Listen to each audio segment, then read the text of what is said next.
Olá, sejam muito bem-vindos a mais um vídeo do canal. Hoje irei contar a vocês como surgiu ou qual a origem da comemoração do Natal na data de 25 de dezembro. Apesar de ser bem provável que vocês saibam como surgiu a festa, mas existem alguns detalhes interessantes no processo de conversão de uma sociedade. Então bora lá. Você já ouviu falar da semelhança entre o deus Mitra e Jesus Cristo? Essa semelhança é muito bacana, já que o dia 25 de dezembro era o culto ao deus Sol Invictus, um deus que era cultuado pelas tropas romanas. Mas aqui tem um detalhe: Mitra, apesar de ser representado como deus Sol, durante um tempo Mitra e o deus Sol Invictus eram cultos diferentes. O primeiro se dava pela alta classe romana e o segundo pelos soldados romanos. Agora vamos falar da origem e do processo de mudança de uma festa pagã para uma festa cristã. O culto a Mitra se tem registro desde 1400 a.C., na Mesopotâmia. Lá, Mitra tinha uma certa relevância, mas nada parecido com o que viria a ser na cultura greco-romana, já que eles não tinham muito costume de fazer imagens, já que a relação de deuses com os homens tinha mais a ver com a natureza. Também há registro do culto a Mitra na Índia.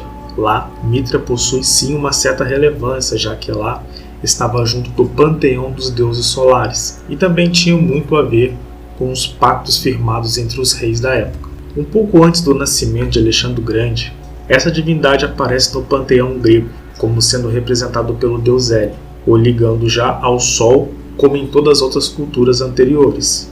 Mas até esse momento não temos muita coisa dos cultos a Mitra como era feito, ou as suas crenças. Temos apenas rabiscos de história. Quando Mitra entra na cultura romana, aí sim temos um culto já estabelecido. Era realizado e tinha como símbolo o pão e o vinho.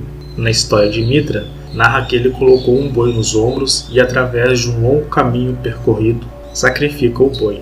E o sumo sacerdote de Mitra era chamado de pontífice do Sol Invicto. Muitos fazem a relação desse culto com o cristianismo, sendo que a via dolorosa e a crucificação de Jesus se refere ao trajeto percorrido por Mitra, e o nome dado aos bispos no catolicismo é de pontífice. O Papa é o sumo pontífice. E o último nível dos que participavam do culto tinha símbolos e objetos que se assemelham aos usados pelos bispos católicos, o cajado chamado báculo e o chapéu chamado de mitra.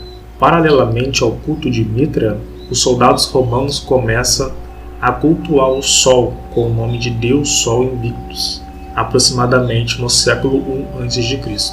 Esse culto era mais dos soldados que iam para o campo de batalha, já que o Deus Sol passou também a ser cultuado como o Deus da guerra, e os soldados romanos tinham devoção a esse Deus.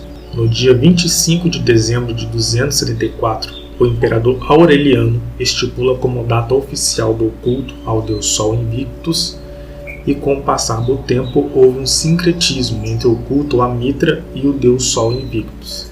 Por exemplo, o imperador Constantino, antes de se converter ao cristianismo, era devoto ao Deus Sol e tinha o rosto do Deus Mitra nas suas moedas. Depois dessa história, temos que entender o seguinte: quando um povo tem que mudar drasticamente sua cultura e aceitar uma nova forma de crer, qual seria o jeito mais simples de realizar? O jeito ideal seria manter a base do culto nativo e substituir ou renovar a estrutura. E foi isso que o cristianismo fez com a festa do dia 25 de dezembro. O responsável por isso foi o Papa Judo I no ano de 350. Ele pega a festa pagã ao Deus Sol e a transforma em festa cristã. Para os cristãos, o Natal significa o nascimento de Jesus Cristo. O nascimento de Jesus aconteceu por volta do ano 4 a 6 a.C., já que é citado que ele nasceu ainda na época do rei Herodes o Grande. Jesus é tido para os cristãos como sendo o Deus encarnado. E isso, no processo de mudança de cultura ou processo de substituição de crença de uma sociedade, é muito complicado. Mas se levar em conta que Roma era politeísta, tornou-se esse processo mais simples. Essa mudança da festa de Mitra para o nascimento de Jesus, um outro fator que facilitou a mudança das festas foi que o mitraísmo não aceitava mulheres, era uma festa mais masculina, onde o cristianismo não tinha esse problema. Bem, pessoal, por hoje é isso. Espero que tenham gostado do vídeo, que compartilhem e curtem o canal.